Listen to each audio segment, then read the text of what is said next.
تو دوسرا بندہ کہتے ہیں کہ بھائی جو ملا تھا امانت تھی اللہ تعالیٰ کی، تو لہذا اب کریٹر سے ملنے کا ٹائم آ گیا، اس کو خوشی ہوتی ہے، اس لیے اللہ تعالیٰ فرماتے ہیں تتنزل علیہم الملائکہ، ہاں فرشتے بھیجتے ہیں اس کی تسلی کے لیے، اللہ تخافوا ولا تحزنوا، نہ خوف نہ غم، وابشروا بالجنۃ التی کنتم توعدون، جو فرشتے تم سے وعدے کیا کرتے تھے نا اس کا پورا کا دن آ گیا، تو لہذا اس کی صبح و دوام شروع ہو جاتی ہے، اور یہ سوچ رکھنے والا ہے جو کہتا ہے کہ اختتام ہے، اس کا واقعی اختتام ہی ہوتا ہے، اس کے بعد دوسرا معاملہ شروع ہونے والا ہوتا ہے۔ تو یہ چیزیں ہمارے سامنے، اب ہمارے کرنے کے کام یہ ہیں کہ یہ ظاہر یہ نظریات مارکیٹ کے اندر ہوتے ہیں، چلتے ہیں، اہل علم کا دلائل بھی دیتے ہیں، توڑ بھی کرتے ہیں، بڑا زبردست معاملہ چلتا رہتا ہے، کچھ نظریات اٹھتے ہیں اپنی موت مر جاتے ہیں، کچھ کبھی کتابوں کے زندہ رہتے ہیں۔ یہ تو اللہ تعالیٰ نے انسان کو چونکہ آزادی دی ہے، اللہ تعالیٰ دیکھیں ابلیس کو برداشت کر رہا ہے، اس نے صاف انکار کہ میں سجدہ نہیں کروں گا، اللہ تعالیٰ نے اس کو برداشت کیا ہوا ہے، تو لہٰذا نظریات ہوتے ہیں، تو اہل علم اس کا اچھے طریقے سے جواب بھی دیتے ہیں اور دوسرے اس کو برداشت بھی کرتے ہیں۔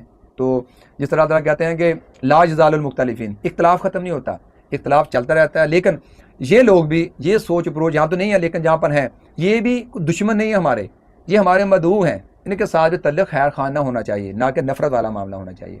اور اس سے ہم یہ ہے کہ اللہ کے دین کو سنا سنایا کی بجائے اس کو خود پڑھنا چاہیے، ہمیں اپنے دین کو خود پڑھنا چاہیے، اس پر خود غور و فکر، سیرت کو خود پڑھیں، سنت کو خود پڑھیں، اللہ کی کتاب کو خود اپنے ہاتھ میں رکھ کے پڑھیں اس کو اچھے طریقے سے، اور اس کے بعد ہم صرف نظریاتی مسلمان نہ رہیں بلکہ پریکٹسنگ مسلم بنیں، ہم باعمل قسم مسلمان بنیں۔ تو اور اس کے بعد یہ کہ جب اسلام کے اوپر عمل کریں ہمارا رویہ معذرت خانہ نہیں ہونا چاہیے، کنوکشن والا ہونا چاہیے، اعتماد والا ہونا چاہیے، اسلام کو عمل کرنے ہیں اس پر اطمینان ہونا چاہیے، معذرت خانہ والا رویہ اختیار کرنا چاہیے۔ اور پھر یہ کہ یہ ساری چیزیں اپنی طور پہ انسان کو کوشش کرنی چاہیے، اس کے بعد بھی جب تک اپنے خالق اور مالک اور رازق اور معبود سے تعلق مضبوط نہیں ہوتا بات نہیں بنتی۔ اس لیے جب صبح اٹھیں تو کچھ الفاظ ہمیں شعوری طور پر دہرانے چاہیے، اب اس کا مزہ لے کے دیکھیں ذرا، یہ الفاظ ہیں رضیت باللہ ربن، میں راضی ہوں اللہ کے رب ہونے کے اوپر، وبالاسلامی دینا، اور اسلام کے دین ہونے کے اوپر، وبی محمد صلی اللہ علیہ وسلم نبی، اور محمد صلی اللہ علیہ وسلم کے نبی ہونے کے اوپر میں راضی ہوں۔ یہ انسان صبح اٹھ کے یہ کہے گا اس کا دل نور سے بڑھ جائے گا کہ میں راضی ہوں، مجھے کوئی شک نہیں اس کے اوپر، اور پھر صبح اگر آغاز کرتے ہیں تو دن میں پھر اس کا ثبوت بھی دینا ہوتا ہے۔ تو اللہ تعالیٰ سے دعا پروردگار عالم ہمیں جو باتیں کہی گئی ہیں اس پر عمل کرنے کی توفیق مت فرمائے، ربنا تقبل منا انک انت السمیع العلیم۔